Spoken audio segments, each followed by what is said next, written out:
Hello everyone, welcome back to basic study time. तो हम HPPSC के previous year question paper discuss कर रहे हैं। इसमें हम जीके का पोर्शन डिस्कस कर रहे हैं। तो अभी हम करने वाले हैं HP टेट का क्वेश्चन पेपर। एक सेकेंड। आज हम 30 क्वेश्चन डिस्कस करेंगे। इसमें 10 क्वेश्चन HP GK के रहेंगे और 20 क्वेश्चन नेशनल और इंटरनेशनल GK से संबंधित रहेंगे। तो आज का फर्स्ट क्वेश्चन है, पहाड़ी गांधी किस स्वतंत्रता सेनानी को कहा गया है? तो इसका आंसर है बाबा कांशीराम को। देखिए, 1937 में आयोजित एक राजनीतिक बैठक में जवाहरलाल नेहरू ने बाबा कांशीराम को जो है पहाड़ी गांधी की उपाधि दी थी। तो पहाड़ी और डोगरी भाषाओं में लिखने वाले देशभक्त बाबा कांशीराम का जन्म 11 जुलाई 1882 को HP के कांगड़ा जिले में हुआ था। कहाँ पर हुआ था? कांगड़ा जिले में। और उनकी मृत्यु कब हुई है? 15 अक्टूबर 1943 में। तो देखिए, बाबा कांशीराम ने क्या प्रण लिया था? इन्होंने कहा था कि आज़ादी मिलने तक ये काले कपड़े पहनेंगे। इसलिए जो है कुछ लोग उन्हें काले कपड़ों वाला जनरल भी कहते थे। तो इनका जन्म स्थान अगर आप देखेंगे तो डाडा सिवा भी कहीं आता है। डाडा सिवा पंचायत गुरनवाड़ वदियाल में। तो ये कहाँ पड़ता है? कांगड़ा जिले में। तो नेक्स्ट क्वेश्चन देखिए, कांगड़ा जिले में बिलिंग प्रसिद्ध है। बिलिंग किसके लिए प्रसिद्ध है? तो बिलिंग पैराग्लाइडिंग के लिए प्रसिद्ध है। किसके लिए? पैराग्लाइडिंग के लिए। बीड़ को जो है भारत का पैराग्लाइडिंग कैपिटल के रूप में भी माना जाता है। बीड़ बिलिंग को, कहीं बीड़ आता है, कहीं बीड़ बिलिंग। नेक्स्ट है,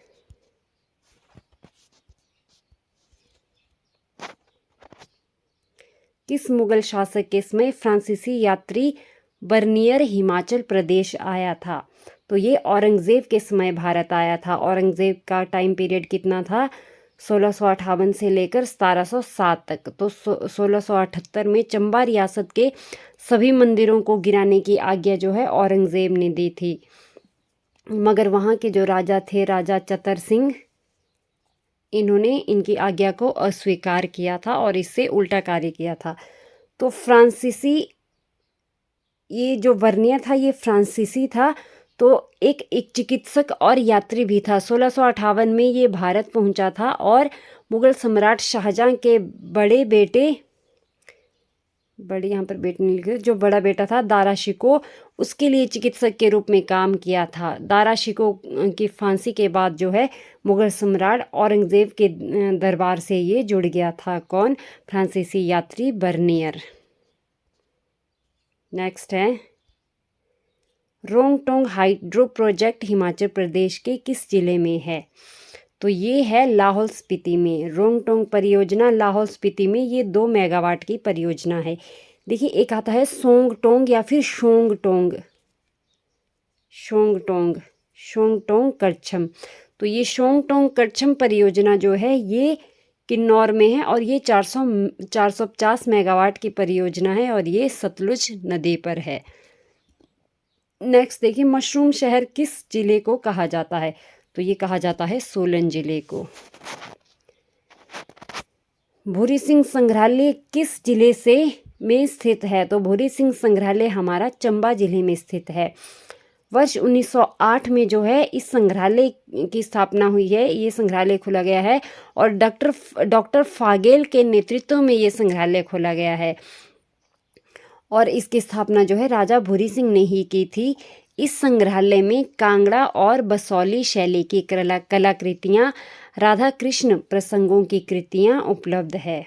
नेक्स्ट है, कौन सी झील चंबा में स्थित है?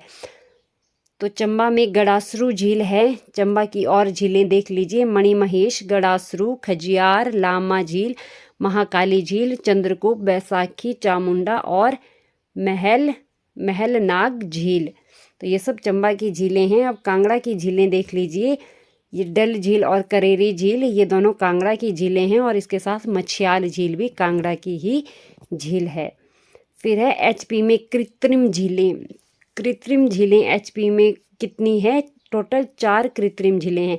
कौन कौन सी? चमेरा झील जो चंबा में है, पंडो झील, मंडी में, पौंग झील कांगड़ा में और गोविंद सागर झील कहाँ है? बिलासपुर में। तो इस गोविंद सागर झील पर ही भाखड़ा बांध है जो 226 मीटर ऊंचा है। और जो गोविंद सागर झील है ये सबसे बड़ी कृत्रिम झील है। नेक्स्ट देखिए, हिमाचल प्रदेश में युद्ध संग्रहालय कहाँ पर है? तो ये है धर्मशाला में। युद्ध संग्रहालय में जो है सेना के युद्धों और संघर्षों की शिक्षा एवं देशभक्ति को बढ़ावा देने के लिए ऐतिहासिक महत्व से जुड़ी चीज़ों का संग्रह, संरक्षण और सैन्य साजो सामान की प्रदर्शनी करने वाला ये संस्थान है। और 9 अगस्त 2017 को युद्ध संग्रहालय का जो है उद्घाटन हुआ था।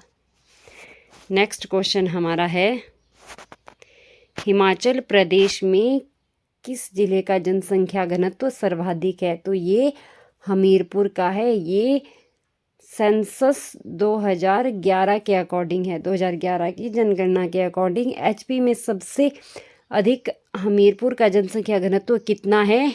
406 व्यक्ति प्रति वर्ग किलोमीटर। फिर एचपी में पॉपुलेशन डेंसिटी कितनी है? अगर एचपी में देखा जाएगा तो एचपी की हमारी 103 व्यक्ति पर किलोमीटर में रहते हैं। सबसे कम जनसंख्या घनत्व हिमाचल प्रदेश के लाहौल स्पीति में है और ये है ओनली 2।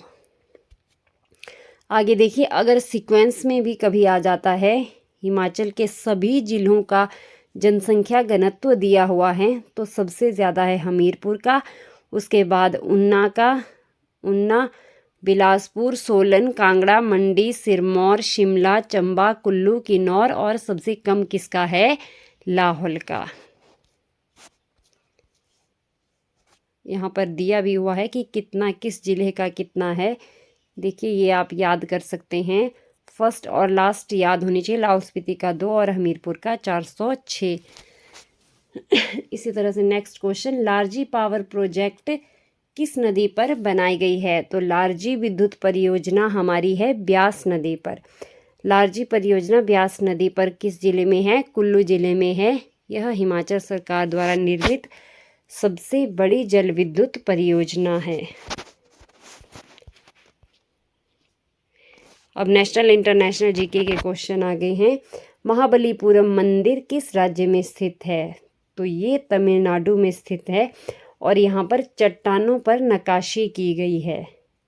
फिर है, हर्षचरित किसके द्वारा लिखा गया है? हर्षचरित जो है बाणभट्ट के द्वारा लिखा गया है और इस हर्षचरित में सम्राट हर्षवर्धन का जीवन चरित वर्णित है और ये किस भाषा में लिखा गया है? संस्कृत में लिखा गया है। फिर है, सेरिंगपट्टम की लड़ाई में कौन पराजित हुआ? कहीं सेरिंगपट्टम को श्रीरंगपट्टम भी लिखा जाता है। तो इस लड़ाई में जो है कौन पराजित हुआ था? हैदर अली। श्रीरंगपट्टम की लड़ाई में हैदर अली पराजित हुआ था। तो देखिए इसमें अगर आप देखेंगे तो 4 युद्ध हुए हैं अंग्रेज और मैसूर के बीच में। तो इसी के अंतर्गत ये श्रीरंगपट्टम की लड़ाई भी आती है।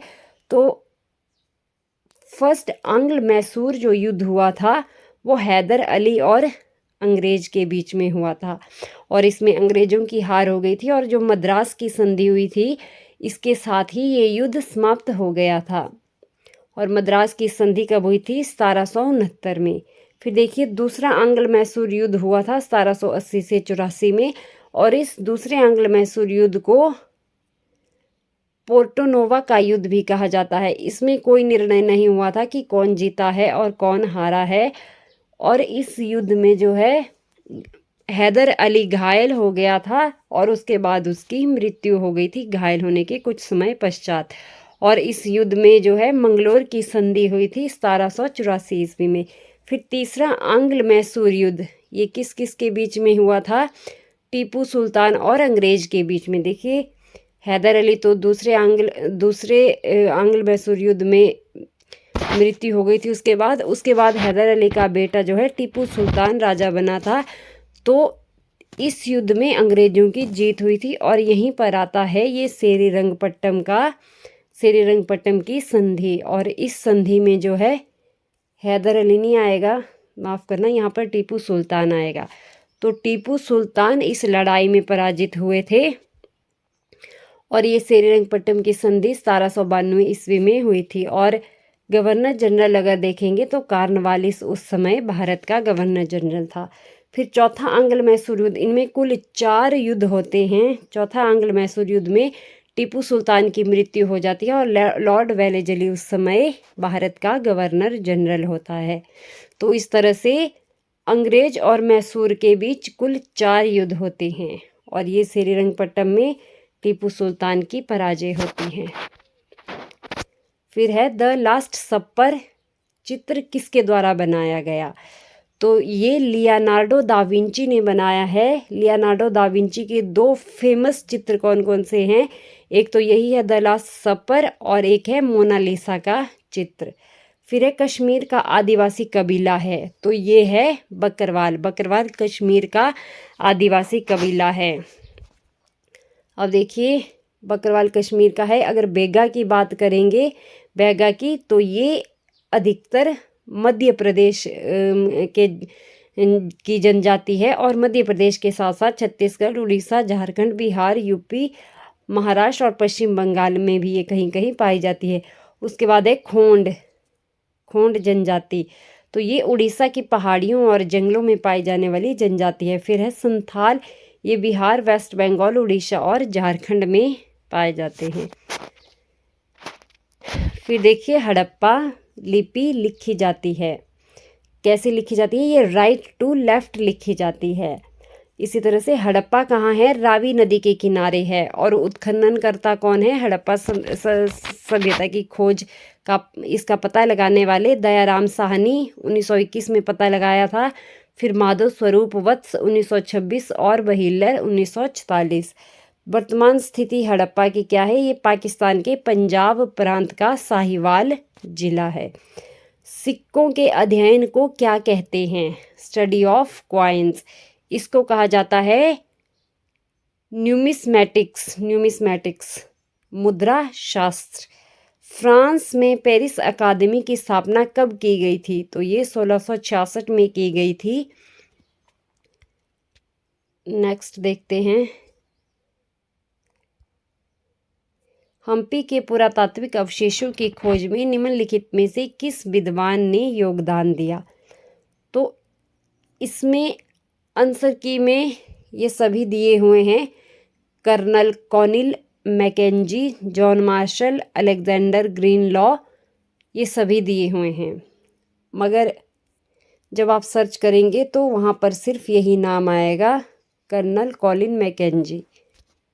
तो आप इसको एक बार देख लेना, मगर आंसर की में उपरोक्त सभी ठीक दिए हुए हैं। तो देखिए हम्पी कहाँ है? हम्पी है कर्नाटक में। तो यहाँ पर पत्थर का एक रथ बना हुआ है जिस पर वास्तुकला का ये अद्भुत नमूना है, चित्रकारी की गई है, मंदिर बनाया हुआ है। तो यही रथ जो है 50 रुपए का नोट जो अभी प्रचलन में है भारत में, उस पर ये रथ की आकृति है। नेक्स्ट है जैन धर्म के में कुल कितने तीर्थकर हुए हैं? तो 24 तीर्थकर हुए हैं टोटल। जैन धर्म के 24वें तीर्थकर महावीर स्वामी थे और 23वें तीर्थकर पार्श्वनाथ थे। प्रथम तीर्थकर कौन थे? ऋषभदेव। महावीर का जन्म कब हुआ था? 540 ईसा पूर्व में कुंडग्राम वैशाली में हुआ था। उनके पिता का नाम सिद्धार्थ था जो ज्ञात्रिक कुल के सरदार थे पिता, और माता त्रिशला ये क्या थी? लिच्छवी। कौन थी ये? लिच्छवी राजा चेटक की बहन थी। नेक्स्ट है भारत में पहली रेल लाइन कब बिछी थी? तो ये बिछी थी 1553 ईस्वी में। तो 16 अप्रैल 1553 को बोरीबंदर छत्रपति शिवाजी टर्मिनल बम्बई से ठाणे के बीच में ये चली थी और लॉर्ड डलहौजी उस समय भारत के गवर्नर जनरल थे। महात्मा गांधी के राजनीतिक गुरु कौन थे? तो ये थे गोपाल कृष्ण गोखले, और उनकी मुलाकात 1896 में हुई थी जब महात्मा गांधी दक्षिण अफ्रीका से भारत लौटे थे। गोपाल कृष्ण गोखले भारतीय राष्ट्रीय कांग्रेस के वरिष्ठ नेता थे। नेक्स्ट है 1875 ईस्वी में संकट काल की घोषणा किस अनुच्छेद के अंतर्गत की गई थी? तो इसका आंसर रहेगा option number D 352। National emergency की घोषणा। देखिए, इमरजेंसी से रिलेटेड 3 आर्टिकल हैं, 352, 356 और 360। 352 में क्या है? जब भारत या इसकी किसी हिस्से की सुरक्षा को युद्ध या बाहरी आक्रमण या सशस्त्र विद्रोह से खतरा हो तो राष्ट्रपति जो है राष्ट्रीय आपातकाल की घोषणा कर सकते हैं। उसके बाद 356 में क्या आता है? President's rule. Emergency due to failure of constitutional machinery in the states, तब जो है प्रेसिडेंट रूल, ये इमरजेंसी लगती है। फिर आर्टिकल 360 में क्या है? President to invoke financial emergency. तो फाइनेंशियल इमरजेंसी जो है 360 आर्टिकल के अंडर लगाई जाती है राष्ट्रपति के द्वारा। नेक्स्ट है अंतर्राष्ट्रीय न्यायालय कहाँ है? ये क्वेश्चन बहुत बार आता है, ये हमने पहले भी डिस्कस किया है। इसमें हमने यूनाइटेड नेशन के सभी अंग डिस्कस किए हैं और सबके मुख्यालय कहाँ हैं वो भी पढ़े हैं प्रीवियस वीडियो में। तो ये नीदरलैंड के हेग में है। और देखिए, अंतर्राष्ट्रीय न्यायालय ये क्या है? जो संयुक्त राष्ट्र संघ के 6 अंग हैं, उनमें से एक अंग कौन है? अंतर्राष्ट्रीय न्यायालय। फिर निम्न में से कौन सा दल बदल विरोधी संशोधन विधेयक है? Anti defection amendment bill. तो ये कौन सा है? ये है 91st अमेंडमेंट। देखिए, anti defection law supreme court 52nd amendment act 1985 में आया था, और 91st कॉन्स्टिट्यूशन अमेंडमेंट एक्ट जो है ये वाला दल बदल विरोधी संशोधन, ये 2003 में आया था। डिफेक्शन क्या होता है? अपनी पार्टी बदलना। एक बार क्या हुआ था, ये हरियाणा में जब एक बार हुआ था कि किसी एमएलए ने, जिसका नाम गया लाल था, एमएलए ने 9 घंटे में जो है 3 बार अपनी पार्टी चेंज की थी। तो उसी को देखकर जो है ये नियम बनाया गया था कि बाद में एमएलए ऐसा ना करें। फिर है वारसा संधि की स्थापना कब हुई थी?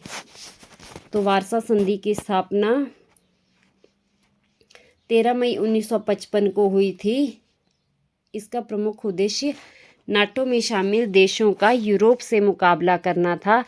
नाटो की तरह इसमें यह बिंदु दोहराया गया कि एक देश पर आक्रमण जो है सभी पर आक्रमण समझा जाएगा और सभी जो है मिलकर मुकाबला करेंगे।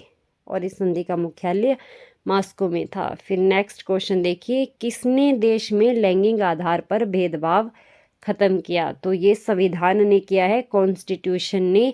भारतीय संविधान के अनुच्छेद 15 के अंतर्गत अगर हम देखेंगे तो उसमें धर्म, नस्ल, जाति, लिंग और जन्म स्थान, इन सब के आधार पर आप किसी से भेदभाव नहीं कर सकते हैं। नेक्स्ट देखिए,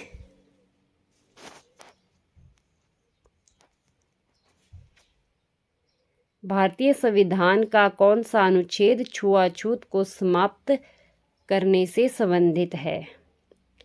तो ये अनुच्छेद 17 है, अबॉलिशन ऑफ अनटचेबिलिटी। तो देखिए, ये किसके अंतर्गत आते हैं? ये समानता का अधिकार हम देखेंगे मौलिक अधिकार में, उसमें जो है सबसे पहले हमारा आता है समानता का अधिकार।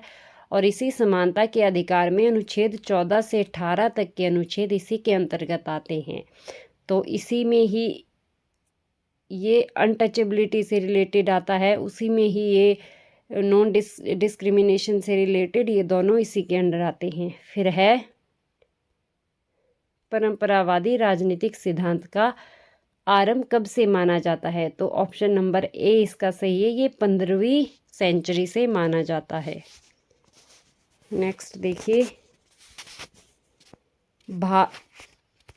भारत के मुख्य चुनाव आयुक्त की नियुक्ति की जाती है, तो ये राष्ट्रपति के द्वारा की जाती है, बाय द प्रेसिडेंट। चुनाव आयुक्त इलेक्शन कमीशन की स्थापना जो है 25 जनवरी 1950 को हुई थी। यह परमानेंट कॉन्स्टिट्यूशनल बॉडी है। चीफ इलेक्शन कमिश्नर का कार्यकाल कितना होता है? या तो 6 वर्ष का या 65 वर्ष, इनमें से जो पहले हो वो मान लिया जाता है। अन्य चुनाव आयुक्तों का कार्यकाल भी 6 वर्ष का होता है, मगर 62 वर्ष की आयु इनमें भी जो पहले हो तब तक उनका कार्यकाल रहेगा। दोनों की नियुक्ति राष्ट्रपति के द्वारा की जाती है, चाहे वह चुनाव आयुक्त हो चाहे मुख्य चुनाव आयुक्त हो।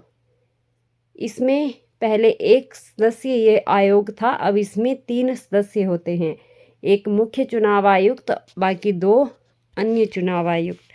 तो ये थे आज के हमारे क्वेश्चन। अगर आपको वीडियो अच्छी लगी हो तो वीडियो को लाइक करें, शेयर करें और चैनल को सब्सक्राइब कर दें। धन्यवाद।